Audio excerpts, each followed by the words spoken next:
Ready आकाश।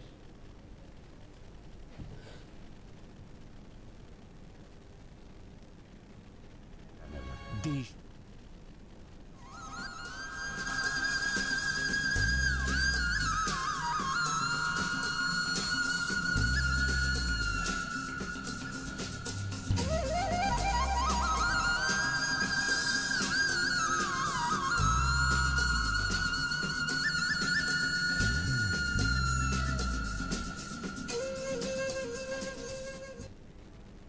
सुप्रभात। दूरदर्शन मध्य प्रदेश के खास कार्यक्रम नमस्कार एमपी में आप सभी का स्वागत है। मैं हूं आपके साथ आकाश सैन और आज हम महत्वपूर्ण विषय पर बात करेंगे, लेकिन विषय आपको बताऊं उसके पहले आपको ये बता देते हैं कि आज की तिथि क्या है, आज की तिथि क्यों खास रहने वाली है, क्या कुछ कहती है आज की तिथि, ये सबसे पहले देख लेते हैं। आज की तिथि की अगर हम बात करें तो विक्रम संवत 2080 भाद्रपद मास अश्विन कृष्ण पक्ष की 7वीं तिथि है। आज दिनांक 5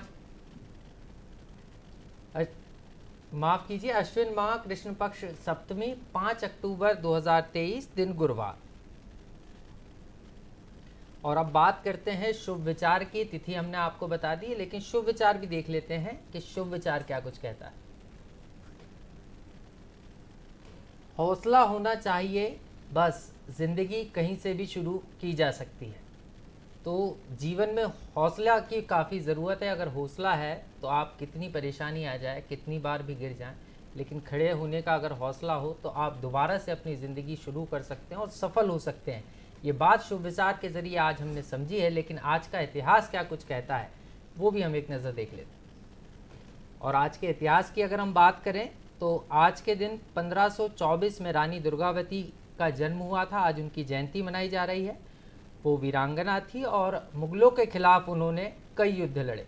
इसके अलावा 1864 की अगर हम बात करें तो कलकत्ता शहर में चक्रवात के कारण लगभग 50,000 लोगों की मौत हो गई थी। आज उनका स्मरण दिवस भी है, उन्हें भी हम श्रद्धांजलि देते हैं। इसके अलावा 1946 की आज बात करें हम तो आज के दिन 1946 में पहले कान फिल्म समारोह का समापन किया गया था। इसके अलावा अगर हम बात करें 1989 की तो न्यायमूर्ति मीरा साहिब फातिमा बीबी सुप्रीम कोर्ट की पहली महिला जज बनी थी। इसके अलावा 1999 में भारत ने व्यापक परमाणु परीक्षण प्रतिबंध संधि पर होने वाली विशेष बैठक में शामिल नहीं होने का निर्णय आज के दिन लिया था।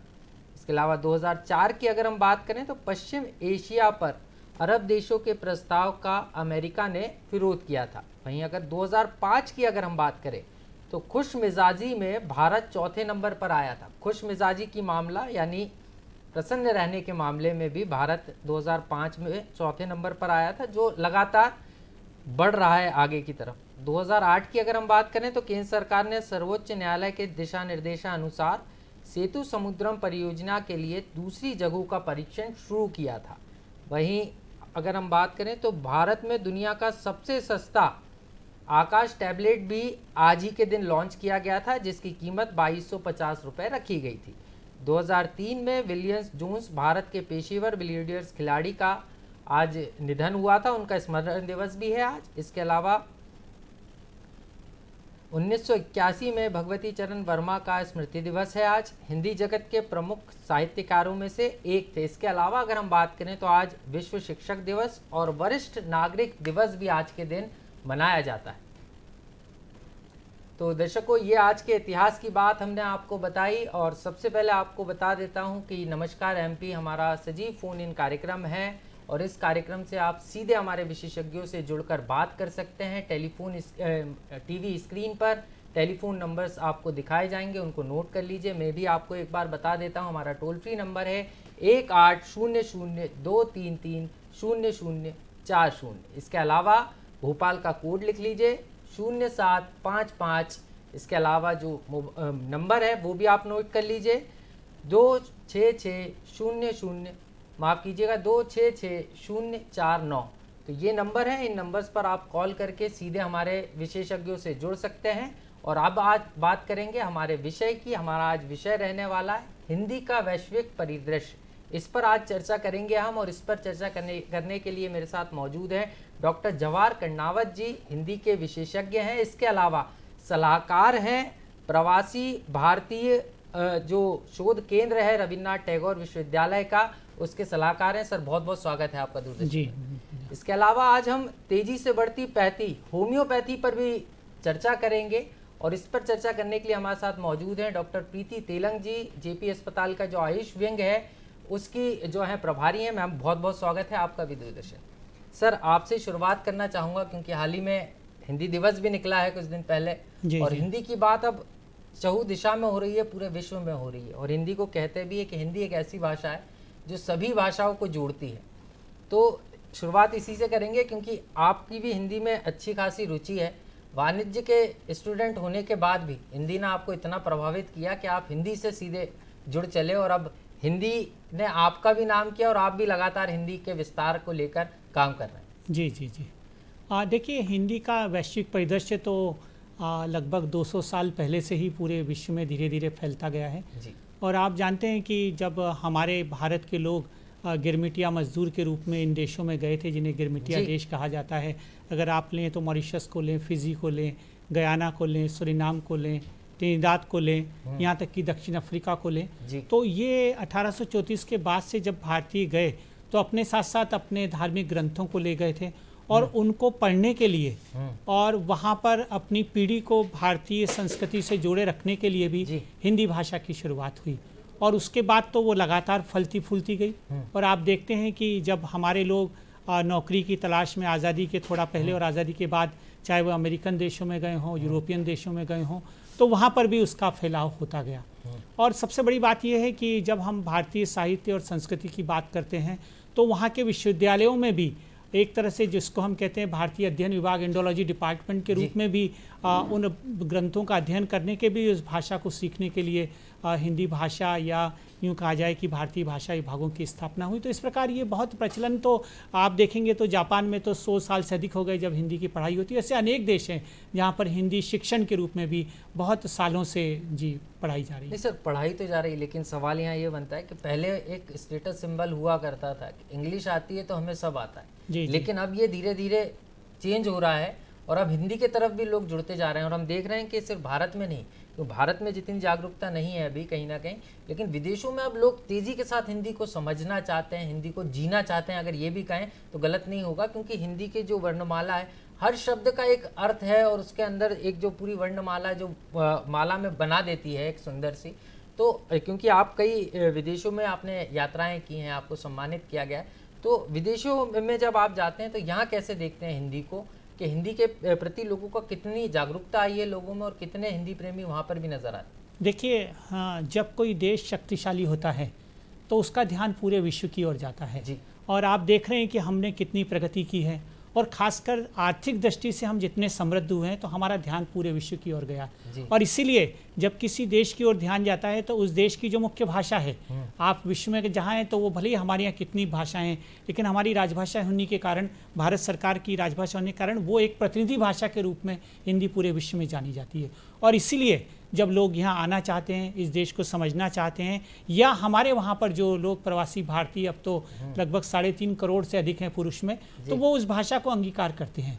इसीलिए आपने देखा होगा अभी जो G20 जो सम्मेलन हुआ तो उसमें कुछ देशों के लोगों ने भी अपनी बात हिंदी में कही, एक बहुत बड़ी बात थी। तो इस प्रकार ये एक शक्तिशाली देश होने के कारण उसकी भाषा की ओर आकर्षण, उसे सीखने की जो ललक है वो लगातार अब इसीलिए बढ़ रही है, आप देख रहे हैं। तो निश्चित रूप से जो ललक है हिंदी की तरफ वो लोगों की बढ़ रही है, और यही कारण है कि देश में नहीं अब पूरे विश्व में हिंदी की तरफ लोग जो है आकर्षित भी हो रहे हैं और इससे प्रभावित होकर हिंदी की तरफ सीखना, हिंदी सीखने की तरफ बढ़ते हुए नजर आ रहे हैं। सर लौटूंगा आपके पास, हमारे साथ होम्योपैथी पर भी आज हम चर्चा करने वाले हैं कि किस तरीके से तेजी से जो बढ़ती पैथी है वो होम्योपैथी है, और इस पर चर्चा करने के लिए डॉक्टर प्रीति तेलंग जी हमारे साथ हैं।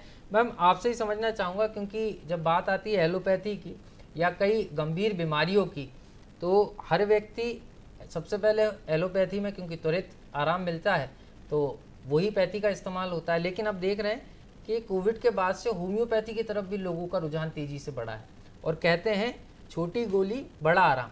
क्या है ये बड़ा आराम? होम्योपैथी जो है आज के दिनों में बहुत ही प्रचलित हो रही है, क्योंकि होम्योपैथी बहुत आसानी से लोग इसको खा सकते हैं, स्वीट रहती है, कोई साइड इफ़ेक्ट्स नहीं रहते हैं, और कोरोना के टाइम इसकी जो प्रिवेंटिव मेडिसिन थी, कोरोना से लोगों को बचाव के लिए ये बहुत ज़्यादा यूज़ की गई और लोगों को कोरोना से बचाव किया गया, जिसके कारण ये पैथी और ज़्यादा बढ़ रही है। जी, निश्चित रूप से पैथी बढ़ रही है, लेकिन हम देखते हैं जैसे आजकल 2-3 चीज़ें बहुत तेज़ी से हम देखते हैं कि प्रिवेंटिव मेडिसिन आ जाती हैं। अभी हाल ही में मलेरिया के मरीज़ बढ़े थे, डेंगू के मरीज़ बढ़े थे, तो कई सारी प्रिवेंटिव मेडिसिन तो आती हैं, लेकिन जो जीवन रक्षक दवाएं वो तो आप दे रहे हैं, लेकिन कई असाध्य रोग भी होते हैं, चाहे हम शुगर की बात करें, बीपी की बात करें, हाइपरटेंशन की बात करें, ये अधिकांश बदलती लाइफस्टाइल के कारण हर व्यक्ति को हो गए। तो क्या इसका भी उपचार होम्योपैथी के जरिए संभव है? हाँ जी, इसका उपचार भी होम्योपैथी से हम कर सकते हैं।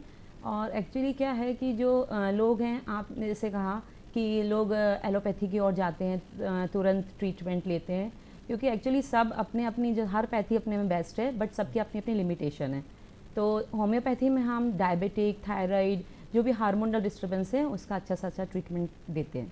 एक मनोस्थिति ये भी है कि होम्योपैथी मेडिसिन लेना है तो आपको बहुत बड़ा परहेज़ करना होगा, बहुत सारी सीमाएं होंगी, एक लंबा ट्रीटमेंट चलेगा। तो यही कारण है कि लोग एलोपैथी की तरफ चले जाते हैं कि तुरंत आराम भी मिलेगा और कम परहेज़ करना पड़ेगा। ऐसा है क्या? नहीं, एक्चुअली देखिए, यदि कोई अपन एलोपैथी मेडिसिन लेते हैं तो डॉक्टर उनको मेडिसिन के बाद भी कहते हैं कि आपको शुगर इंटेक नहीं करना है, आपको वॉक करना है, आपको एक्सरसाइज करना है, तो परहेज तो उसमें भी होता है। बट हमारे में एक्चुअली ये अपन माउथ के थ्रू लेते हैं, तो हमारी बस ये सलाह रहती है कि जो पेशेंट हैं वो कभी भी जब मेडिसिन लेते हैं तो आपका जो मुंह माउथ है वो क्लियर होना चाहिए, कुल्ला करके मेडिसिन लें। थोड़ा गैप में आप फिर इंटेक कर सकते हैं खाना, चाय, पर ऐसा नहीं कि बहुत परहेज, तो ऐसा नहीं कि बहुत परहेज कि आपको खाना ही बंद कर दें या आपको चीज़ें बंद कर दें, ऐसा नहीं है। मतलब बंद नहीं होगा, दवाएं लेंगे समय पे तो आराम भी मिलेगा, परहेज की ज्यादा बात नहीं है। जी। एक चीज और, आपने एक्सरसाइज और वॉक की जो बात कही, जी। तो होम्योपैथी की जो मेडिसिन ले रहे हैं, देख सभी आजकल तो सभी डॉक्टर्स इस बात को कहते हैं कि एक्सरसाइज काफी जरूरी है। जी। तो मेंटल स्ट्रेस की बात भी आती है, तो मेंटल स्ट्रेस को कम करने के लिए मेडिसिन भी और साथ में एक्सरसाइज भी और वॉक भी जरूरी है। जी। आपकी लाइफ स्टाइल तो आपको चेंज इसलिए करना पड़ेगा क्योंकि एक्चुअली आज के लोग ना अपने लिए समय नहीं देते हैं, वो इतने बिजी रहते हैं तो उनको बस लगता है कि मेडिसिन खाओ, काम पे लगो। बट आप यदि 24 आवर्स में 1 आवर्स भी आप अपने लिए दे सकते हैं तो आपके लिए अच्छा है ना, हेल्दी रहेंगे, बाकी मेडिसिन लीजिए। तो दर्शकों, हेल्थी रहना है तो एक्सरसाइज भी करना होगी और वॉक भी करना होगी, और हम भी चलते हैं कि सुबह की सैर कितनी ज़रूरी है उसकी एक झलक। सुबह की सैर न सिर्फ आपको तरोताज़ा रखती है बल्कि बहुत सारी बीमारियों से लड़ने की शक्ति भी देती है। इसका मुख्य कारण है स्वच्छ हवा, जो आपको दिन भर की भाग दौड़ में नहीं मिलती, और आजकल के प्रदूषण भरे माहौल में शुद्ध ऑक्सीजन मिलना बहुत मुश्किल है। सुबह मात्र आधे घंटे सैर करना भी जिम में घंटों पसीने बहाने से ज्यादा फायदेमंद है। जो लोग उम्र दराज हैं, उनके लिए तो सुबह की सैर अमृत समान है। सर, कब से मॉर्निंग वॉक कर रहे हैं आप? काफ़ी टाइम हो गया है। आपने इतने सालों से मॉर्निंग वॉक कर रहे हैं, क्या क्या फ़ायदे मिलते हैं अपनी बॉडी के लिए जो हमें बहुत ज़्यादा रिलैक्स देते हैं और हेल्थ के लिए अच्छे होते हैं? अब चल ही रहा हूँ अभी तक। अब almost now I am 70 years of age, so चल ही रहा हूँ। मतलब एज से मैटर नहीं करता, मतलब अच्छी फिटनेस बनी रहती है, स्पीड बनी रहती है। सर, आप कितनी देर वॉक करते हैं? लगभग 40 मिनट्स। 40 मिनट्स करते हैं? 4 किलोमीटर्स कवर करते हैं। कितने बजे शुरू करते हैं और कितने बजे तक आपका शेड्यूल रहता है? 6:30 से के बीच, 6:30 to 6:45-50 के बीच में शुरू करते हैं। सभी को एडवाइस करेंगे कि वॉक करना चाहिए, घूमना चाहिए, प्राणायाम, योग सब करना चाहिए, हेल्थ ठीक रहती है। मानो या ना मानो, लेकिन सुबह की सैर करने से इंसान की उम्र भी बढ़ती है। आसान भाषा में कहें तो बहुत सारी बीमारियों का आसान सा समाधान है सुबह की सैर, यानी मॉर्निंग वॉक। प्रातः काल की खुली स्वच्छ वायु में भ्रमण करने से शरीर रोग मुक्त रहता है, अथवा जिन रोगों से हम ग्रसित हैं उनमें कुछ राहत अवश्य महसूस करते हैं। बच्चे हो या बुजुर्ग, महिला हो या पुरुष, सभी की अच्छी सेहत हेतु प्रातः भ्रमण एक संजीवनी है। प्रातः भ्रमण सेहत बनाने का बहुत सरल, सस्ता और सुविधाजनक उपाय है। प्रातःकाल का समय सर्वोत्तम होता है क्योंकि इस समय हवा शुद्ध और प्रदूषण रहित होती है एवं प्राकृतिक छटा और सूर्योदय की लालिमा सुहावनी और शांति प्रिय होती है, जिससे हमारे तन, और मन को बहुत से लाभ होते हैं। अगर हम बात करें हमारे शरीर के सबसे ज़्यादा महत्वपूर्ण हिस्से की, तो वो है हमारा दिल यानी कि हार्ट। और सुबह की सैर करने से हमारे दिल यानी हमारे हार्ट को बहुत से फायदे होते हैं, जैसे ब्लड प्रेशर नॉर्मल हो जाता है, ये हाई ब्लड प्रेशर को कंट्रोल करता है और बढ़े हुए कोलेस्ट्रॉल को भी कम करने में मदद करता है। अगर कोई व्यक्ति रोज सुबह आधा घंटा सैर करे तो हार्ट अटैक होने के चांस घट जाते हैं। एक रिसर्च में सामने आया है कि सुबह की सैर करना या दौड़ने से शरीर की हड्डियां मजबूत होती हैं, जोड़ों और मांसपेशियों को नई ऊर्जा मिलती है। कुछ लोग जो मोटापे से परेशान हैं और वजन कम करना चाहते हैं, उनके लिए ये सबसे आसान दवा है। सुबह दौड़ने से शरीर में कैलोरी की मात्रा कंट्रोल में रहती है और वजन तेजी से घटाया जा सकता है। और जो लोग वजन बढ़ाना चाहते हैं, तो उनके लिए तो सुबह की स्वच्छ हवा में दौड़ना बहुत फायदेमंद है।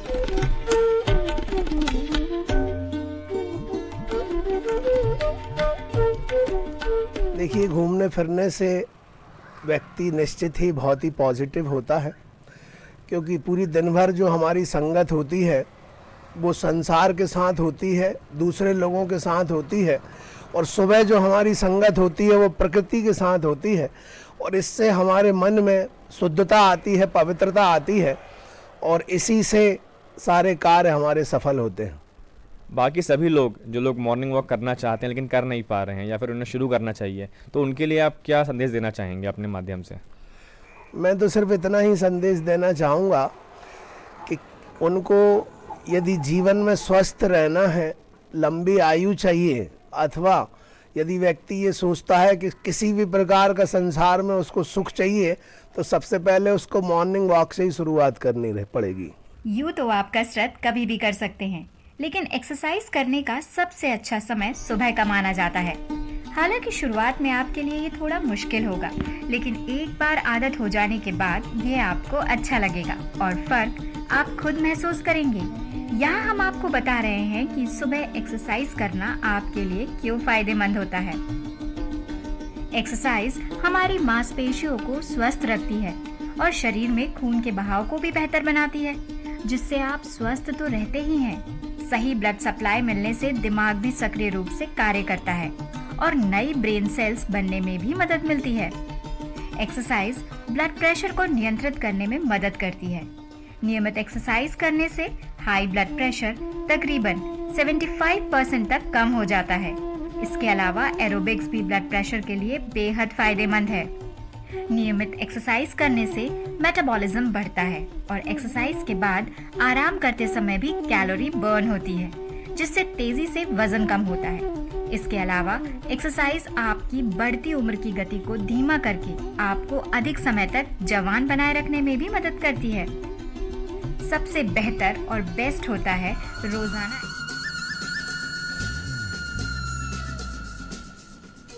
तो दर्शकों, आपने देखा कि मॉर्निंग वॉक, सुबह की सैर कितनी ज़रूरी है, और कहीं ना कहीं जीवन भर अगर हम बात करें तो दिन की जब शुरुआत होती है और सुबह हम इस सैर के ज़रिए प्राणवायु ले सकते हैं। और कार्यक्रम में आगे बढ़ेंगे। एक कॉलर मेरे साथ जुड़ रही हैं, सुधा दुबे जी। बहुत बहुत स्वागत है सुधा जी। सुधा जी, आपको आवाज़ मिल पा रही है?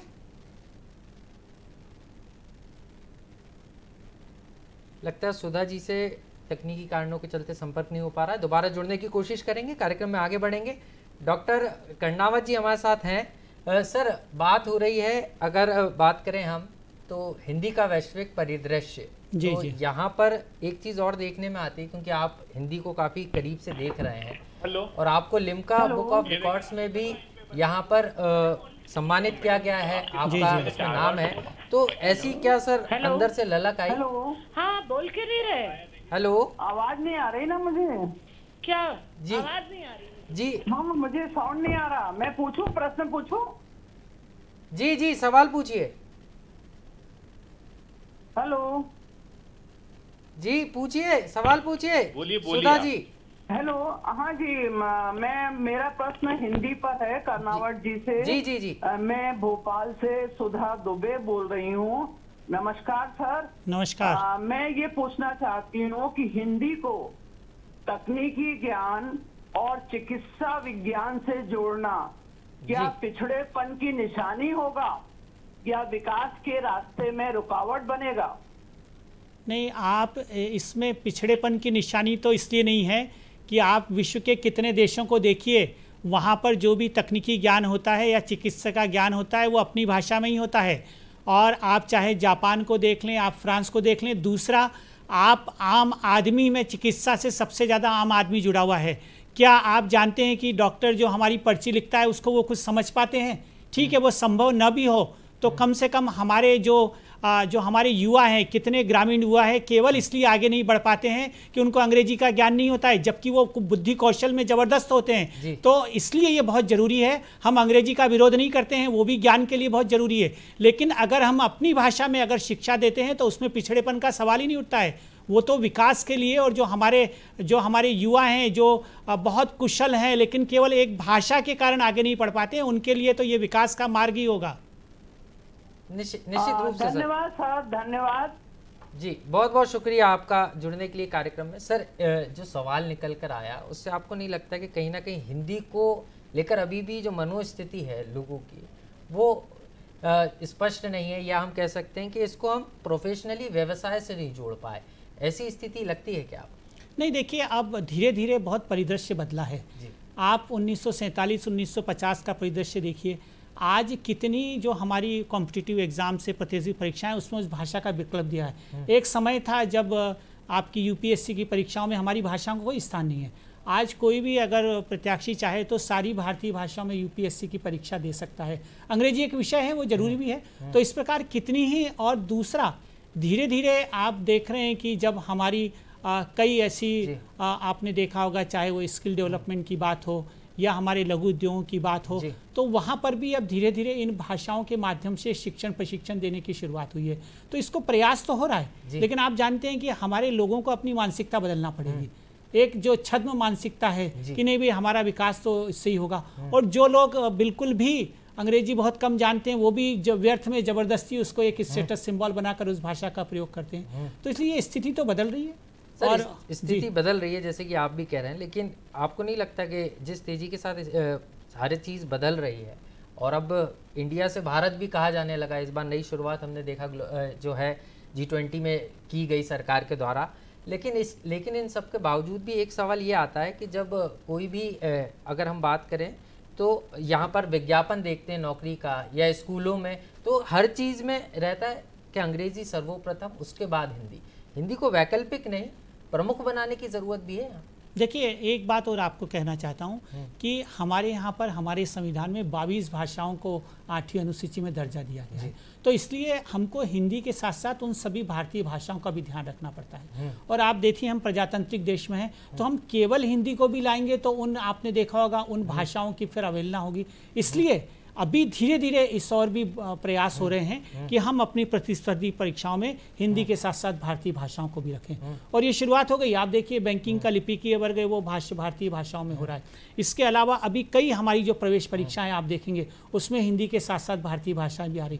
तो एक समन्वय के कारण भी हम एकदम उसको ला नहीं सकते हैं पूरी तरह, तो इसलिए धीरे धीरे समन्वय बन रहा है और थोड़ा सा इसमें समय भी लगता है। तो स्थितियाँ निश्चित रूप से अब बदल रही है। सर, बदल रही है निश्चित रूप से स्थितियाँ, लेकिन सवाल सर यही आता है, कई बार हम देखते भी हैं कि हिंदी की जब बात आती है तो अंग्रेज़ी जो है कहीं ना कहीं स्टेटस सिंबल होता है, और यहाँ पर बात करें हिंदी की तो हिंदी जो बोल रहा है, भले ही शुद्ध हिंदी बोल रहा है, उसको देखने का नज़रिया रहता है। क्योंकि आप विदेशी मंचों पर भी जाते हैं, विदेशों के मंचों पर, तो वहाँ पर आपको एक अलग अनुभव मिलता होगा। भारत से आए हिंदी के ज्ञाता हैं तो वहाँ में अपनापन होता होगा, लेकिन अपने देश में ऐसी चीज़ नहीं होती। तो आपको नहीं लगता कि इंग्लिश भाषा कहीं ना कहीं ये स्टेटस सिंबल नहीं है, और कब तक ये चीज़ बदल पाएगी?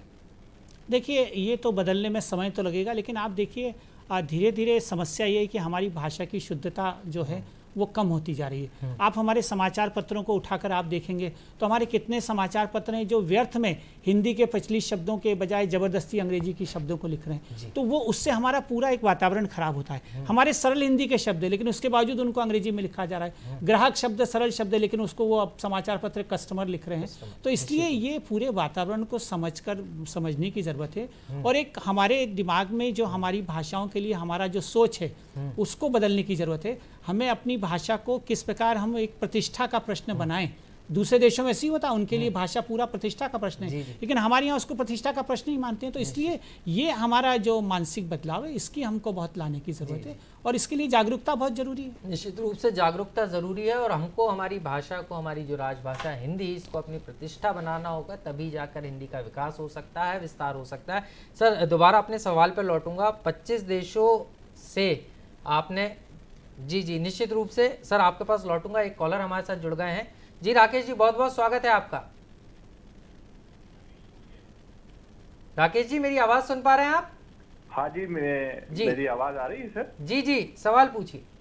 सर मैं ये पूछना चाहता हूँ कि मैं कर्नावट सर से एक सवाल करना चाहता हूँ जी कि आजकल जो है इंग्लिश पे ज्यादा फोकस किया जाता है, बल्कि अपनी मातृभाषा हिंदी है, हिंदी पे बहुत कम ध्यान दिया जाता है और जहाँ भी जाओ जो भी चीज है हिंदी में, इंग्लिश को ज्यादा महत्व दिया जाता है। तो इसका कारण क्या है? ये तो मैंने आपको बता ही दिया, हमारी मानसिकता है। हमारे परिवारों में भी उसको क्यों हम अपनी, क्योंकि हमारे मन में हमारे भाषा के प्रति सम्मान नहीं है ना। मैं ये कह रहा हूँ कि आप ठीक है, आप अंग्रेजी माध्यम से पढ़ रहे हैं, पढ़िए आपको लेकिन आप अपने घर के वातावरण में तो अपनी भाषा को स्थापित रखिए। ये तो हमको अपने आप को देखना होगा कि जहाँ पर हम अपनी भाषा से हमारा काम चल सकता है आसानी से, वहाँ अपनी भाषा को रखें। तो ये तो पूरी एक सामाजिक जागरूकता और मानसिकता वाली बात है। हम अपने आप को देख लें, दूसरे को न देखें। तो ये अगर हम अपना उसको रखेंगे, जीवित रखेंगे, तो वो आगे बढ़ती जाएगी। जी निश्चित रूप से। राकेश जी, और कुछ आपकी जिज्ञासा? सर मैं ये बोलना चाहता हूँ कि अभी हिंदी तो अपनी मातृभाषा है, पर कोई हिंदी का टीचर भी है तो वो भी, उसका भी ये कहना है कि इंग्लिश आना बहुत जरूरी है। वो भी हर चीज में मतलब इंग्लिश पे ही, हिंदी का टीचर भी अगर इंग्लिश पे फोकस कर रहा है तो फिर अपनी हिंदी को कैसे अपन आगे बढ़ाएंगे? नहीं, देखिए भाषाओं का ज्ञान जरूरी है लेकिन मुख्य धारा में अपनी भाषा रखें। अब आपने भी देखिए शिक्षक शब्द नहीं बोला, आपने भी टीचर शब्द बोला। तो ये हमारी जो मानसिकता है ना, इसको हमको ठीक करना पड़ेगा। जी निश्चित रूप से सर, मानसिकता चेंज करने की जरूरत है और अगर मानसिकता बदली और कहीं ना कहीं ये समस्या जरूर है और यही कारण है कि हम चर्चा भी कर रहे हैं कि यहाँ पर हिंदी को बढ़ावा देने के लिए हम सबको काम करना होगा। सर मैं बात कर रहा था 25 देशों से आपने 120 से भी ज़्यादा वर्षों पुराने जो समाचार पत्र हैं, पत्रिकाएं हैं, उनको एकत्रित किया और उसका एक वृहद कलेक्शन आपके पास है। सर ये जो विचार है मन में कैसे आया कि हिंदी से जुड़ना है और फिर एक अनूठा कि हमें पत्र पत्रिकाओं को हिंदी की जो है एकत्रित करना है? जी देखिए, ऐसा है कि मैं 1999 में लंदन में विश्व हिंदी सम्मेलन में गया था और वहाँ पर मैंने देखा कि कुछ देशों से हिंदी पत्रिकाओं का प्रकाशन हो रहा है। तो मुझे लगा कि ये तो एक बड़ी अद्भुत बात है कि विदेश में और हिंदी पत्रिका प्रकाशन हो रहा है। तो मेरा ये, चूंकि मैं पत्रकारिता का विद्यार्थी रहा हूँ, मेरी जो शोध कार्य है, मेरी PhD वो भी हिंदी पत्रकारिता पर है, तो मुझे लगा कि इस दिशा में विस्तार से काम किया जाना चाहिए। और जब मैंने काम 20 साल पहले लगभग शुरू किया तो ये कारवां बिल्कुल बढ़ता गया और आप देखेंगे कि मैंने लगातार इसका जब शोध किया तो लगा कि कितने सालों से, अगर आप देखें गांधी जी दक्षिण अफ्रीका गए तो दक्षिण अफ्रीका में उन्होंने इंडियन ओपिनियन की शुरुआत की और वहाँ पर वो भारतीयों को जो बिल्कुल जिनके ऊपर अत्याचार हो रहे थे, जिनके ऊपर कितने काले कानून लागू कर दिए गए थे, उसको लिए उन्होंने एकत्रित करने के लिए इंडियन ओपिनियन निकाला और वो इंडियन ओपिनियन उन्होंने 4 भाषाओं में निकाला। आप देखिए, उसमें हिंदी है, उसमें गुजराती है, उसमें तमिल भी है और उसमें अंग्रेजी भी है। तो इस प्रकार वो 1903 से शुरुआत हो गई। इसके पहले अगर आप देखेंगे 1885 में काला काकर के महाराजा ने इंग्लैंड से जो है हिंदुस्तान पेपर निकाला। तो इस प्रकार ये जो इतिहास है इसका, ये तब से शुरू होकर लगातार आप देखेंगे तो ये पत्र पत्रिकाओं का इतिहास बहुत 25 देशों में अलग अलग रहा। उसके बाद आप देखेंगे, अगर मैं बात करूं तो कई देशों में हाथ से पत्र पत्रिकाएं निकल गई। अगर मैं मॉरिशस की बात करूं तो दुर्गा पत्रिका, आप देखिए 3 वर्ष तक 1935 में हाथ से 60 पेज की पत्रिका निकाल गई। तो कितना समर्पण था उस समय इस भाषा के लिए। मैं ब्रिटिश लाइब्रेरी लंदन में एक सप्ताह बैठा तो मैंने देखा कि एक तस्वीरी अखबार वहाँ पर निकलता था। उस तस्वीर अखबार में केवल तस्वीरें छपती थी, लेकिन उसके विवरण जो है वो हिंदी, तमिल, उर्दू और अंग्रेजी 4 भाषाओं में छपते थे। यानी 1915 में अगर लंदन के स्टैंडर्ड प्रेस से अगर हिंदी छप रही तो आप समझ सकते हैं कि वो हिंदी पत्रकारिता का विस्तार कितने देशों में था। इसी प्रकार ये जो गिरमिटिया देश है हमारे, वहाँ से भी हिंदी पत्रिकाएं लोगों ने अपनी विचार को फैलाने के लिए, हिंदी पढ़ने के लिए और आपस में संवाद करने के लिए उसका प्रयोग किया था। निश्चित रूप से हिंदी का विस्तार अभी का नहीं है, बहुत पहले से चलता आ रहा है, लेकिन इसको अपने मनभाव में उतारना होगा, तभी जाकर सही मायने में जो हिंदी है वो हमारी हो सकती है और हमारी प्रतिष्ठा भी बन सकती है। निश्चित रूप से सर आपसे अगला सवाल भी लूंगा, लेकिन हमारे साथ एक टोक साहब जुड़ गए हैं भोपाल से। बहुत बहुत स्वागत है टोक जी आपका। टोक जी मेरी आवाज मिल पा रही है आपको? हेलो जी, सवाल पूछिए टोक जी। हेलो, हाँ बोलिए सर, बोलते रहिए। हाँ, मैं तेलंग मैडम से बात करना चाह रहा था। जी डॉक्टर तेलंग जी। हेलो, बोलते रहिए, बोलते रहिए। अच्छा, हाँ, मैं पूछना चाह रहा था, जैसे बहुत से डिलीवरी के बाद कुछ लेडीज पे ब्लैक स्पॉट आ जाते हैं, उनके लिए क्या दवाई है होम्योपैथिक में? जी, तो डॉक्टर प्रीति जी आपसे सवाल है कि यहाँ पर दर्शक जानना चाह रहे हैं, आपने सुना भी होगा कि जो महिलाएं उनके साथ जो समस्या रहती है। जी जी हाँ जी, उसके लिए होम्योपैथी में बहुत अच्छा ट्रीटमेंट है, उसको मेलाज्मा कहते हैं और ये हार्मोनल चेंजेस के कारण होता है। तो आप ज़रूर उनको दिखाने आइए 1250 हॉस्पिटल में, इसका बहुत बेस्ट ट्रीटमेंट है। और आपकी वाइफ से बोलिए कि आप कुछ भी अपने मन से क्रीम या कोई भी होम रेमेडी यूज़ ना करें, उसके कारण ये मेलाज्मा और बढ़ जाता है। तो मेलाज्मा और बढ़ जाता है। और कुछ टॉक साहब आप पूछना चाह रहे हैं? हेलो, और कोई सवाल है सर? हाँ, बस यही पॉइंट है मेन।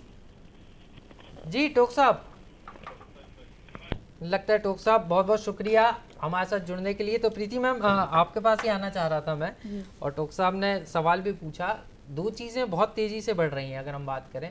महिलाओं में जो सौंदर्य के सामान होते हैं उसका उपयोग करने की एक वो भी होती है, और श्रृंगार वो करती भी हैं। तो कई बार उनके साथ भी हो जाता है कि उनको कई तरीके की परेशानी, स्किन डिजीजेज हो जाती हैं गलत तरीके का प्रोडक्ट लगाने के कारण, उपयोग करने के कारण। तो वो इससे कैसे बच सकते हैं? क्योंकि हम देख रहे हैं कि एक्ने की समस्या हो या अन्य जो हम कहते हैं खुजली की समस्या, ऐसी कई बीमारियां हैं स्किन की, तो उसमें होम्योपैथी में भी क्या इसका कारगर इलाज है, मुमकिन है? हाँ जी, होम्योपैथी में स्किन का ट्रीटमेंट बहुत अच्छा है, क्योंकि जो स्किन प्रॉब्लम होती है वो आपके इंटरनल जो अंदर जो हार्मोनल चेंजेस होते हैं या कोई डीअरेंजमेंट होता है उसके कारण आपको बाहर दिखाई देती है। एक्ने हो गया, जैसे अभी कॉल आया मेलाज्मा का, तो एक्चुअली क्या लोगों को इसका कोई ज्ञान नहीं है, तो ये मार्केट में मिलने वाली क्रीम हो जाती है, होम रेमेडी में भी वो बहुत सारी ऐसी चीज़ें यूज़ कर लेती हैं जो उनके लिए, सब स्किन के लिए सब चीज़ें यूज़फुल नहीं होती है। जैसे किसी को एलोवेरा सूट होगा, किसी को नहीं होगा, किसी को आपकी हल्दी सूट होती है, बट लोगों को ज्ञान नहीं होता तो वो एक्चुअली क्रीम मार्केट से लाके लगा लेती हैं। दूसरा ये मेकअप, तीसरा ये फास्ट फूड, जो यंग बच्चे हैं वो फास्ट फूड बहुत खाते हैं, तो उनमें हार्मोनल चेंजेस वैसे ही रहते हैं, बाकी फिर वो ऑयली और फास्ट फूड उनको एक्ने होते हैं, बट वो जल्दी ठीक हो। सबसे पहली बात तो महिलाओं में ये है कि हमें जल्दी ठीक होना है, और सुंदर तो उनको होना ही रहता है।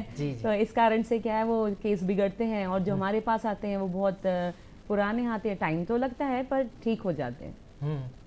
निश्चित रूप से। तो मैम एक चीज़ और समझना चाह रहा हूँ, जो दवा का पैटर्न है, क्योंकि शुरुआत भी मैंने ऐसे ही की थी, छोटी गोली बड़ा आराम, लेकिन जो छोटी गोली होती है वो स्वाद में मीठी भी लगती है।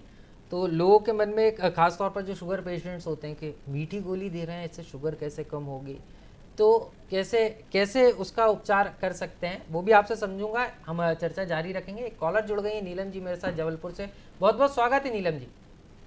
नमस्कार सर सभी को मेरा। जी जी नमस्कार। हेलो जी, सवाल पूछिए। हाँ सर, मेरा सवाल ये था होम्योपैथी से कि जो होम्योपैथी की दवाइयाँ रहती है जो हम इलाज करवाते हैं, उसके लिए हमें बहुत ज्यादा लंबा टाइम लगता है, तो उसके लिए क्या उपचार है? मतलब पेशेंस नहीं होता है कभी कभी, और हम नहीं कर पाते हैं, जी दवाइयाँ नहीं ले पाते हैं टाइम से। मैम एक बड़ी बात यहाँ पे नीलम जी ने पूछी है, जबलपुर से हमारे साथ जुड़ी थी, बहुत बहुत शुक्रिया नीलम जी हमारे साथ जुड़ने के लिए। तो यहाँ पर जो चेन होती है ट्रीटमेंट की, वो काफ़ी लंबा समय धैर्य रखना होता है, कई बार धैर्य नहीं रखते हैं तो उसके कारण जो चेन है दवा लेने की वो ब्रेक हो जाती है। नीलम जी, आपसे मैं ये बोलना चाहती हूँ, एक्चुअली जो भी केसेस हमारे पास आते हैं, मेरे 15 साल के एक्सपीरियंस में मैंने ये जाना है कि जो केसेस होते हैं वो बहुत बाद में आते हैं हमारे पास। 9 इयर्स उनको ये सफरिंग है या फिर 10 इयर्स है, तो आपकी सफरिंग जितना रहती है उतना ट्रीटमेंट में तो टाइम लगेगा, उसमें पैथी का कोई दोष नहीं है। और सेकंड बात है, लोग ना एक उनकी मानसिकता है कि बहुत लेट असर करेगी या ऐसा कुछ नहीं है। ये थोड़ा सा क्या एक्चुअली मानसिकता है वो चेंज करना पड़ेगा, क्योंकि केसेस ऐसे होते हैं जो बहुत पुराने आते हैं हमारे पास। एक्यूट केसेस में जिसे हमें लगता है तो एक्यूट केस में हम जल्दी ठीक भी करते हैं, बट क्रॉनिक केसेस में तो टाइम लगता है और आपको धीरे से मेडिसिन को लेना पड़ता है। लेकिन छोटी गोली बड़ा आराम, जो मैं चर्चा कर रहा था कि धैर्य तो रखना होगा, लेकिन गोलियां मीठी भी होती हैं। और जो शुगर पेशेंट है उनके मन में आता है कि डॉक्टर ने तो हमें मना किया है कि मीठा नहीं खाना है, यहाँ तो ट्रीटमेंट ही मीठे के साथ हो रहा है। नहीं, एक्चुअली ये जो मीठी गोली है ये आपके डायबिटीज़ या उसमें कोई प्रॉब्लम नहीं देगी। इंसुलिन का ऐसा कोई इसमें कोई रिलेशन नहीं है। ये लैक्टोज से बनती है, ये आपके लिए हार्मफुल नहीं होगी। डायबिटीज़ पेशेंट आसानी से इसको खा सकते हैं। कुछ लिक्विड्स भी आते हैं जिनको मदर टिंचर के रूप में, या जो आप टेक्निकल वर्ड्स यूज करते हैं वो भी आते हैं। और खास तौर पर हमने देखा है, चाहे पथरी का रोग हो, हम कहते हैं पथरी अगर किसी को हो गई है तो उसका उपचार होम्योपैथी में बेस्ट है, बिना ऑपरेशन के जो पथरी की समस्या वो खत्म हो जाएगी।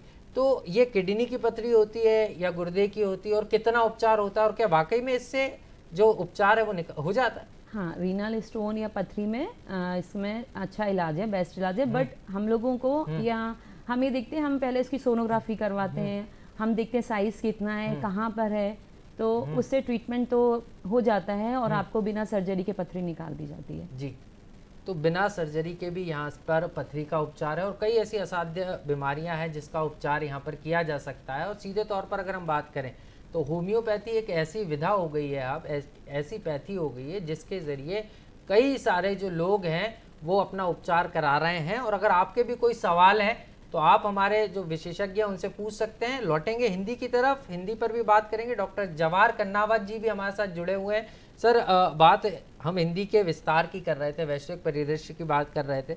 धीरे धीरे चेंजेस आ रहे हैं और कई सारे चेंजेस आ रहे हैं। अगर हम बात करें, जो बात लगातार हो रही थी कि हिंदी को प्रतिष्ठित भाषा नहीं बनाया जा रहा है या लोग उसकी तरफ बढ़ नहीं रहे, स्टेटस सिंबल अंग्रेजी को दिया जा रहा है, लेकिन अब चेंज आना शुरू हुआ है।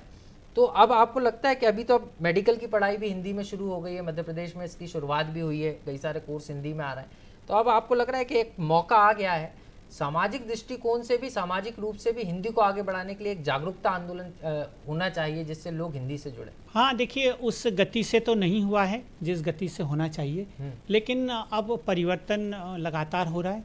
दूसरा, अब देखिए हमारे यहाँ पर जो हमारी टेक्नोलॉजी है, हमारी प्रौद्योगिकी है, हमारी तकनीक है, उसमें हमारी भाषाएं अब बहुत तेज़ी से आ गई है। आप देखिए कि किसी समय तो टाइपराइटर हुआ करता था, आज हम अपने काम जो है, जो गूगल वॉइस है, उससे सारे काम लिखना हो तो हम बोल कर लेते हैं, हमें टाइप करने की भी ज़रूरत नहीं होती है। तो जो ये प्रौद्योगिकी के कारण बहुत, अभी देखिए अनुवाद के, अभी आपने देखा होगा कि एक अनुवादिका पैकेज आ गया है जिसके माध्यम से आप सारी भाषाओं से, अंग्रेजी से भारतीय भाषा में अनुवाद कर सकते हैं। अभी आपने देखा होगा जो हमारा G20 G20 हुआ, उसमें उस अनुवादिका को रखा गया था, अगर जापान का व्यक्ति जापानी में बोल रहा है और सामने एक हिंदी भाषी खड़ा है तो जापान जो बोल रहा है वो हिंदी भाषा में दिखाई दे रहा है, वो हिंदी में जवाब दे रहा है और उसको जापानी भाषा में उसका उत्तर मिल रहा है। तो इस प्रकार इतनी तकनीक में प्रगति, तो जितना हम अब भाषा में तकनीक का प्रयोग करते जाएंगे हमारी भाषाएं आगे बढ़ती जाएंगी। दूसरा, मैंने आपको यही कहा कि हमारा अन्य अंग्रेजी से कोई विरोध नहीं है, लेकिन हमारी जो, जहाँ पर मैंने बार बार इस बात को मैं दोहराता हूँ, जैसे हमारी अभी शिक्षा अंग्रेजी माध्यम से हुई है, अब नई शिक्षा नीति आई है, उसमें कहा है कि भाई हिंदी और भारतीय भाषाओं में शिक्षा दीजिए, तो वो एक बहुत जरूरी तथ्य है। अंग्रेजी भी एक विषय के रूप में पढ़ाई जाए, उसका ज्ञान भी जरूरी है, लेकिन जहां पर हम सारा का सारा माध्यम ही बदल देते हैं तो वो भाषा कैसे आगे बढ़ेगी? निश्चित रूप से। तो इसलिए बार बार ये कहा जाता है कि उस भाषा को आगे बढ़ाने के लिए हमको शिक्षा और रोजगार से उस भाषा को जोड़ना पड़ेगा। बड़ी बात सर आपने यही कही, और मैं इस पे आ भी रहा था, क्योंकि हिंदी को मान सम्मान हिंदी का बढ़ाना, और बड़ा भी है अगर हम देखें, और आप जैसे लोग ही हिंदी को जो है सिर्फ राष्ट्रीय नहीं अंतर्राष्ट्रीय पटल पर जो है मान सम्मान दिला रहे हैं। लेकिन आपने जो रोजगार से जोड़ने की बात कही, तो आपको लगता है कि इस दिशा में अब तेजी से काम होना चाहिए कि जो हिंदी भाषी व्यक्ति है, समाज को भी अपना दृष्टिकोण बदलना होगा और जो शासन की नीतियां उसमें भी कुछ ऐसे बदलाव करने होंगे कि जो हमारी राजभाषा है उसको मान सम्मान मिल सके? जी, ये तो बिल्कुल ये तो परखा हुआ तथ्य है कि भाई हमको उसमें जो अनिवार्यता है वो अनिवार्यता को अब धीरे धीरे हटाना पड़ेगा। मध्य प्रदेश जैसा राज्य है जहाँ पर सारा काम शासन का हिंदी में होता है, वहाँ पर आप किसी प्रतियोगी परीक्षा में हिंदी की परीक्षा न लेकर केवल अंग्रेजी की परीक्षा नहीं लेंगे तो वो भी एक तरह से गलत होगा। तो इस प्रकार वहाँ पर इसकी एक भाषा को प्रमुख स्थान देकर हम आगे बढ़ेंगे तो यहाँ के जो विद्यार्थी हैं, जहाँ के जो भी युवा हैं, उनको आगे आने का मौका मिलेगा। तो इस कारण ये धीरे धीरे इसको लाने की ज़रूरत है प्रतियोगी परीक्षाओं में भी, और जो रोजगार की जो परीक्षाएं हैं उसमें भी इसको धीरे धीरे, मैं समझता हूँ धीरे धीरे स्थान तो मिल रहा है, लेकिन वो अभी गति नहीं है जो गति होना चाहिए। क्योंकि आप देखिए एक सामान्य जो एक लिपिक व्यक्ति है उसको कितनी अंग्रेजी की ज़रूरत होती है? बहुत थोड़ी बहुत ज़रूरत होती है। एक यहाँ तक कि आपको बताऊं कि हमारे यहाँ पर चपरासी के पद में भी अंग्रेजी को रख देते हैं, जबकि उसका काम तो अपना एक बुद्धि कौशल का या एक काम है। रूप से सर, तो इसलिए ये पूरा का पूरा जो हमारा तंत्र है उसमें परिवर्तन की ज़रूरत है और धीरे धीरे उस परिवर्तन की ओर ध्यान भी जा रहा है। जी, परिवर्तन की तरफ ध्यान जा रहा है और ऐसे ही परिवर्तनों से जो है बात बनेगी भी और हिंदी हमारी जो राजभाषा है उसका मान सम्मान और गौरव और बढ़ेगा। हमारे साथ एक कॉलर जुड़ गए हैं, प्रदीप साहू जी, बहुत बहुत स्वागत है प्रदीप जी आपका। आवाज सुनाई दे रही है क्या? जी जी सुनाई आ रही है, सवाल पूछिए। हाँ, मैं होम्योपैथी से प्रश्न है मैडम से। जी जी। कि मैडम ऐसा कहते हैं कि जो होम्योपैथी है एक होलिस्टिक अप्रोच पर काम करती है, तो वो होलिस्टिक अप्रोच क्या होती है, उनमें किन किन पैरामीटर्स को शामिल किया गया है, होम्योपैथी कौन कौन सी बीमारियों में काम नहीं करती है? एक तो ये प्रश्न है। दूसरा प्रश्न मेरा हिंदी से है कि सर ये बताइए कि how Hindi is different from Devanagari. Devanagari लिपि होती है ना, उससे कैसे डिफरेंट होती है या नहीं होती है? यदि होती है तो वो थिन लाइन डिफरेंस क्या है दोनों के बीच में? जी, वो समझ गए, आपकी बात आ गई। मैं सबसे पहले प्रीति जी आपसे सवाल था कि यहाँ पर अगर हम बात करें तो होलिस्टिक की बात की गई होम्योपैथी से जोड़कर, ये क्या पूरी होलिस्टिक अप्रोच का मतलब होता है होल, मतलब आपके मेंटल, फिजिकल, इमोशनल स्टेट क्या है उस पेशेंट का। हम जब ट्रीटमेंट करते हैं हम पेशेंट को एज अ होल देखते हैं। मीन्स हर पेशेंट का अपने इंडिविजुअलाइजेशन होता है, उसका मेंटल, उसका फिजिकल, जैसे आपका सबका अपना मेंटल स्टेट सब अलग अलग होता है। तो इसको अब एज अ होल करके हम ट्रीटमेंट करते हैं। डिजीज तो हम लेते हैं बट उसको हम इंडिविजुअलाइजेशन करते हैं जिससे कि हम अच्छी से अच्छी मेडिसिन सेलेक्ट करके पेशेंट को ठीक कर सकें। Second question. जी जी जी, डॉक्टर कर्नावत जी से था सर सवाल, आपके पास आऊँगा सर, कि यहाँ पर कैसे हिंदी आपने सुना भी होगा। जी, मैंने सवाल सुन लिया। जी जी, देखिए जो लिपि है वो तो भाषा की आत्मा है और हमारा संविधान है जब राजभाषा को लागू किया गया तो उसमें स्पष्ट रूप से कहा गया है कि देवनागरी लिपि में लिखी जाने वाली हिंदी ही हमारी राजभाषा होगी। और वो लिपि तो बड़ी वैज्ञानिक लिपि भी है, तो इसलिए हिंदी वही हिंदी है जो देवनागरी लिपि में लिखी जाएगी। आज के प्रचलन में जो रोमन में हिंदी लिख दिए जाते हैं वो केवल एक शॉर्टकट और अपनी सुविधा के लिए लिखा जाता है, तो वो वास्तव में हिंदी का एक बदलावा रूप है, लेकिन मैं उसे हिंदी नहीं मानता हूँ। हिंदी का स्वरूप उसके हर एक भाषा की अपनी लिपि होती है। आप देखिए अगर हमारी पंजाबी भाषा है तो उसकी गुरुमुखी लिपि है। अन्य भाषाओं की द्रविड़ भाषाएं उनकी अपनी लिपि है। तो इसलिए देवनागरी लिपि में लिखी जाने वाली हिंदी ही राजभाषा है, वही हिंदी है। मतलब हिंदी की जो आत्मा है वो देवनागरी लिपि है, ऐसा हम कह सकते हैं। जो देवनागरी लिपि में लिखा जाएगा वही हमारी राजभाषा यानी हिंदी है। हमारे साथ एक कॉलर और जुड़ गए हैं, आनंद जी भोपाल से। जी आनंद जी सवाल पूछिए, बहुत बहुत स्वागत है आपका। सर मैं डॉक्टर साहब से बात करना चाहूंगा। जी जी सवाल पूछिए। हाँ जी, क्या ये पोस्टेड के लिए कोई अपनी ऐसी मेडिसिन है होम्योपैथिक में जिससे ऑपरेशन ना कराना पड़े और पोस्टेड क्लाइंट्स ठीक हो जाएं? जी जी हाँ जी, प्रोस्टेट इनलार्जमेंट के लिए मेडिसिन है जिससे आप ऑपरेशन से बच सकते हैं, बट इसके लिए हमें सोनोग्राफी देखना पड़ेगा, वो कितनी साइज़ की है, क्या पेशेंट की कंप्लेंट क्या है, उसके अकॉर्डिंग हम ट्रीटमेंट करते हैं। तो आपको यहाँ से सीधे चिकित्सक के पास पहुँचना होगा आनंद जी, और वहाँ पर परामर्श लेने के बाद ये स्पष्ट हो पाएगा कि कैसे आपको आराम मिलेगा। लेकिन होम्योपैथी से सवाल जो इलाज है वो यहाँ पर संभव है। कोई और सवाल आपका? लगता है आनंद जी से संपर्क टूट गया है, दोबारा जुड़ने की कोशिश करेंगे। तो यहाँ पर दर्शकों हमने बताया कि कोई भी असाध्य रोग हो उसका जो इलाज है वो होम्योपैथी से भी संभव है, बस विश्वास करना है और चिकित्सक के पास पहुँचना है। यहाँ पे हम एक और कॉलर हमारे साथ जुड़ गए हैं, सरिता जी, बहुत बहुत स्वागत है सरिता जी आपका। सर बार होम्योपैथिक में क्या इलाज? अच्छा, मैम अब कॉलर्स की जिज्ञासा आ रही है, बालों का तेजी से झड़ना है और ये हर आम महिला की समस्या है कि बालों का झड़ना हो जाता है जी। बालों के झड़ने का ट्रीटमेंट होम्योपैथी में तो है, बट हम इसमें कॉज देखते हैं कि पेशेंट को हीमोग्लोबिन कम है, विटामिन डी डेफिशिएंसी है या थायराइड है या किस कारण से उसके बाल झड़ रहे हैं, तो उस कारण को हम सॉर्ट आउट करके ट्रीटमेंट स्टार्ट करते हैं। इसका खान पान से भी खान से हाँ जी। सबसे पहले तो मुझे ऐसा लगता है विटामिन डी डेफिशिएंसी, जैसे कि हम आजकल लोग इतने बिजी रहते हैं कि धूप में नहीं बैठ पाते हैं। सेकंड बात मोबाइल का बहुत यूज़ है उसके कारण, और तीसरी बात जो फीमेल है उनमें आपका एनीमिया और थायराइड डेफिशिएंसी प्रेगनेंसी के बाद, ये सब कारण है, स्ट्रेस, तो इसका ये सब कारण को देखते हुए हम ट्रीटमेंट करते हैं। नहीं, ये ट्रीटमेंट तो हो जाता है, लेकिन हम बार बार कहते हैं कि एक्सरसाइज भी करना है, व्यायाम हम कहते हैं कि व्यायाम करें, और इसके अलावा खाने पीने के साथ साथ, क्योंकि ये समस्या अब हर व्यक्ति की हो गई, महिला के साथ साथ पुरुष की भी, और कई बार तो ऐसे ट्रीटमेंट्स आ गए हैं एलोपैथी में कि लेज़र ट्रीटमेंट करा लिया या कुछ और करा लिया, लेकिन वो सफल नहीं है। तो होम्योपैथी में ऐसी कौन सी जो कुछ शुरुआती जो हम कहते हैं प्रिकॉशनल चीज़ें हम कर सकते हैं, चाहे मेडिसिन की बात हो या खान पान के जरिए, जिससे हम अपने बालों को बचा सकें या उनकी केयर कर सकें? बालों के लिए आप पहले तो हाइजीन मेंटेन करना मतलब आप अच्छे से वॉश करिए, हफ्ते में 3 बार वॉश कीजिए, और आप ना विटामिन डी कैल्शियम के लिए वाइट चीज़ें खाइए, जैसे कि मखाने हो गए, नारियल हो गया, मुरमुरे हो गए, सफ़ेद तिल हो गई, पनीर हो गया, दूध हो गया, अंडा हो गया। और सेकंड बात है स्ट्रेस फ्री लाइफ। कहना तो आसान होता है बट हर चीज़ की अति नुकसानदायक होती है, पर आजकल लोग इतने ज़्यादा स्ट्रेस में रहते हैं ना, तो आधा ये भी कारण है हमारी डिजीज़ का या हेयर फॉल का। और ये देखा गया है कि कोविड के बाद लोगों में हेयर फॉल ज़्यादा हो रहे हैं जी जी, है ना, तो हो सकता है वो बहुत सारा कारण होगा उसमें। तो लोगों से यही एडवाइस है, आप पपीता खाएं, है ना, मैंगो खाएं, येलो चीज़ मीन्स पीली चीज़ें खाइए।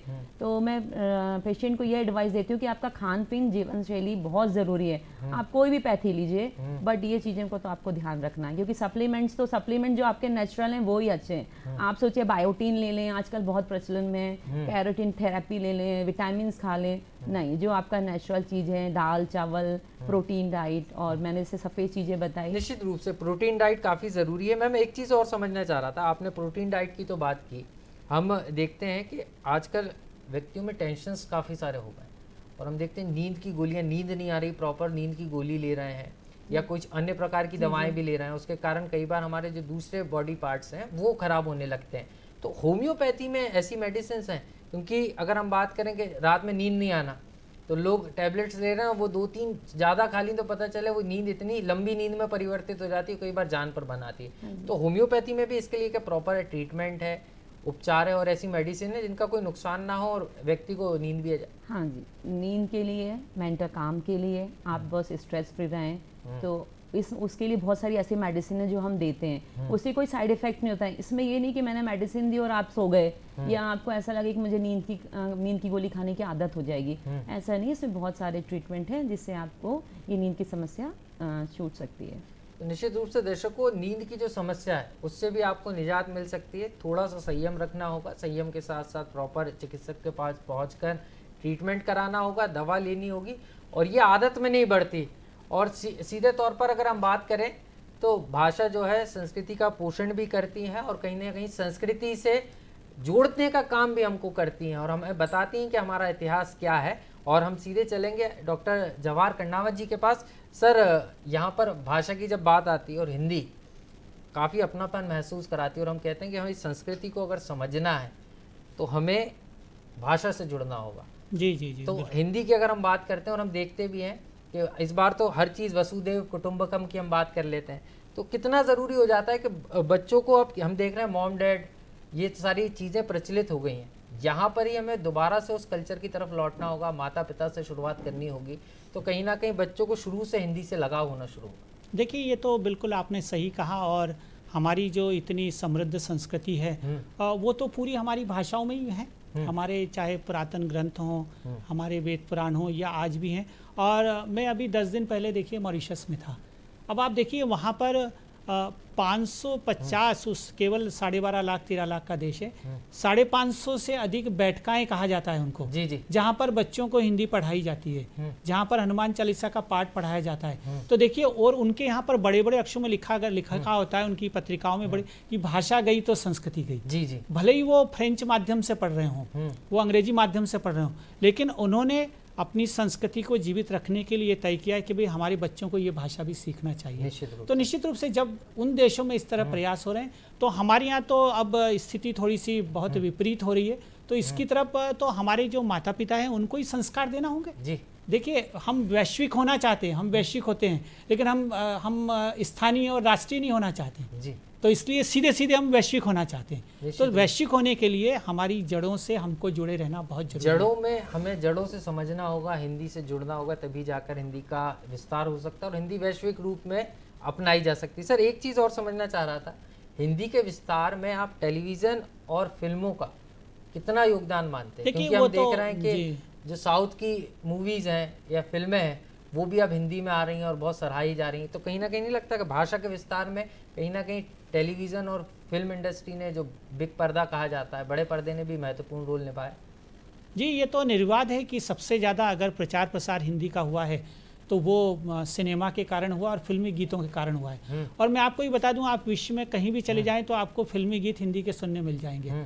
और कई देशों में, अभी तो आप मैं अगर रूस की बात करूं तो रूस में तो हिंदी फिल्में इतनी रुकी, वहाँ पर एक व्यक्ति थे जिन्होंने रामायण पर भी कार्य किया, बारानिकोव ने तो एक नीक नाम की पत्रिका निकली थी, वो केवल भारतीय सिनेमा पे निकालते थे।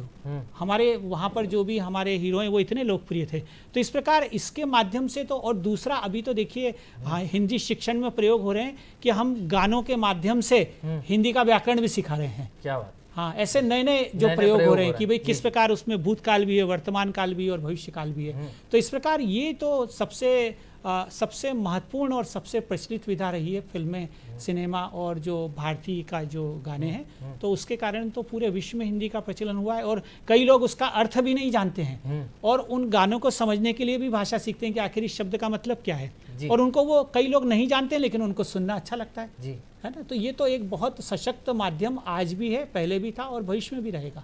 जी निश्चित रूप से। सर एक चीज़ और यहाँ पर समझ में आती है कि क्षेत्रीय भाषा या बोली उसका भी विस्तार और हिंदी के साथ साथ, क्योंकि कई बार हम देखते हैं कि कितनी मददगार है। हम देखते हैं कि हिंदी कोई व्यक्ति बोल रहा है लेकिन क्षेत्रीय भाषा भी बोल रहा है, तो हिंदी के विस्तार में उनका कितना योगदान है क्षेत्रीय? नहीं, उनका योगदान तो ज़बरदस्त है। देखिए, जब हम राष्ट्रीय स्वरूप की बात करते हैं तो हमारा देश तो विविधता लिए हुए है, और आप हिंदी का स्वरूप भी अगर बिहार में अगर देखेंगे तो हिंदी का स्वरूप थोड़ा अलग है, राजस्थान में देखेंगे तो अलग है, मध्य प्रदेश में अलग है। इतनी लोक भाषाएं, तो वो जब उस भाषा का प्रयोग करते हैं तो उन लोक भाषाओं के शब्दों का प्रयोग भी होना ही चाहिए। वो हमें एक अलग तरह का एहसास कराते हैं। तो उसके साथ साथ हमारी जितनी लोक भाषाएं हैं या जो बोलियां हैं उनका भी अपना अलग महत्व है, और उसके बगैर हम एक बहुत अच्छा स्वरूप भी भाषा का विकसित नहीं कर सकते हैं। तो उसका तो अपना महत्व है और बना रहना चाहिए। उसको हम मतलब उसको अलग दृष्टि से नहीं देख सकते। जी, तो उसको अलग दृष्टि से नहीं देख सकते हैं। सीधे तौर पर इस बात को डॉक्टर जवाहर कर्नावत जी ने कही है। डॉक्टर प्रीति तेलंग जी के पास चलेंगे, होम्योपैथी की जो पैथी है उसको भी समझेंगे। मैम, चीज़ें अगर हम बात करें तो काफ़ी बदल रही हैं और जो असाध्य बीमारी है उनका पैटर्न भी बदल रहा है। तो मैं वही समझना चाह रहा था कि जो खान पान के कारण और जो बदलती जीवन शैली उसके कारण जो बीमारियां हैं, इसमें होम्योपैथी की जो मेडिसिन है वो कितनी कारगर साबित है, और क्या कुछ मेडिसिन के ज़रिए ही हम अपनी जो इलाज है वो करा सकते हैं? हाँ, होम्योपैथी में देखिए, जैसे हर पैथी का अपनी लिमिटेशन तो है जी, बट होम्योपैथी में जो असाध्य रोग हैं, जैसे कि अभी बात हो गया, थायराइड हो गया, शुगर हो गई, और जैसे एक्ने की बात हुई, मेलाज्मा की बात हुई, ये सब जो जेनेटिक डिसऑर्डर हैं इनके ट्रीटमेंट हैं। तो अपन कई डिजीज़ को तो क्योर कर सकते हैं, पर कई डिजीज़ को हम पैलिएट करते हैं, मतलब पेशेंट को उसकी सफरिंग में जो पेन है या कुछ है वो कम कर सकते हैं, और जो फर्दर कॉम्प्लिकेशन उसको हम रोक सकते हैं। निश्चित रूप से तो उसको रोक सकते हैं यहाँ पर हम, और समय रहते हमें से जागरूक होना होगा, चिकित्सक के पास पहुँचना होगा। और होम्योपैथी एक ऐसी पैथी है कि इसमें बिना कोई नुकसान के आप जो है स्वस्थ हो सकते हैं। कार्यक्रम में चलते चलते डॉक्टर जवाहर कर्नावत जी के पास भी चलेंगे। सर, युवाओं को हिंदी से जोड़ने के लिए, क्योंकि हमारा देश युवा है, तो युवाओं को कार्यक्रम में चलते चलते क्या संदेश देना चाहिए? देखिए, मैं तो यही संदेश देना चाहता हूँ कि मैंने जो बात कही थी कि भाई हमें हमेशा अपनी जड़ों से जुड़े रहना चाहिए। आप कोई भी विदेशी भाषा का अध्ययन करें लेकिन अपनी भाषा की अवहेलना करते तो नहीं कर सकते हैं। दूसरा, अब विकास के जो द्वार हैं या उनकी जो उन्नति का द्वार है वो हमारी भाषाओं से भी धीरे धीरे संभव हुआ है। तो इसलिए हमारी मानसिकता को बदलने की ज़रूरत है और जो जो हमारे यहाँ पर नई पद्धतियाँ आ गई है उसमें जो विकास के अवसर आए उनको वो अपनाएं, उसमें भय मुक्त होकर उस भाषा को अपनाएं। दूसरा, देखिए मैं तो बैंक में महाप्रबंधक रहा हूँ, मैं जनरल मैनेजर से रिटायर्ड हुआ हूँ, तो मैं तो हिंदी से ही आगे बढ़ा हूँ। कोई कहता है कि आप हिंदी से भी, तो मैं तो कहता हूँ मैं हिंदी से भी नहीं हूँ, हिंदी ने मुझे बहुत कुछ दिया है। तो इसलिए आपके सामने दृढ़ निश्चय होना चाहिए कि हम अपनी भाषा के माध्यम से, मैं अंग्रेजी का विरोधी नहीं हूँ, उसको भी जानना चाहिए, लेकिन हम खाली उसके गुलाम हो जाएं ये बिल्कुल ठीक नहीं है। तो इसलिए आपके ऊपर निर्भर करता है कि आप अपनी भाषा के माध्यम से प्रगति के द्वार किस तरह खोल सकते हैं। प्रगति के द्वार भी हिंदी के जरिए खुल सकते हैं। आप दोनों मेहमान हमारे साथ जुड़े, आपका बहुत बहुत शुक्रिया। तो दर्शकों, आज हमने बात हिंदी के वैश्विक स्तर की भी की और इसके अलावा अगर हम बात करें तो बात आज हमने होम्योपैथी के जरिए उपचार की भी की। तो आज हमने इन विषयों पर चर्चा की। अगली बार किसी और विषय के साथ हाजिर होंगे, तब तक के लिए मुझे दीजिए इजाजत और देखते रहिए दूरदर्शन मध्य प्रदेश। नमस्कार।